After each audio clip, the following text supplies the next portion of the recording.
પોરબંદરમાં જાહેરમાં ઘાસચારો વેચતા શખ્સો સામે મહાનગરપાલિકા દ્વારા કડક કાર્યવાહી કરવામાં આવી રહી છે। ત્યારે મહાનગરપાલિકાના સેનિટેશન વિભાગ દ્વારા 2 કેસમાં દંડ અને ઘાસચારો જપ્ત કરાયો હતો। પોરબંદર મ્યુનિસિપલ કોર્પોરેશનના સેનિટેશન વિભાગ દ્વારા શહેરમાં સ્વચ્છતા જળવાઈ રહે તેમજ જાહેર સ્થળો પર ગંદકી ન ફેલાય તે હેતુસર સતત કામગીરી હાથ ધરવામાં આવી રહી છે।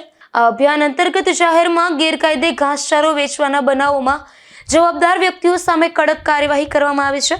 આર્કેડ વિસ્તાર પાસે સેનિટેશન વિભાગના સબ ઇન્સ્પેક્ટર તથા વોર્ડ સુપરવાઇઝર દ્વારા ચકાસણી દરમિયાન જાહેરમાં ઘાસચારો વેચતા એક વ્યક્તિને પકડી પાડવામાં આવ્યા હતા।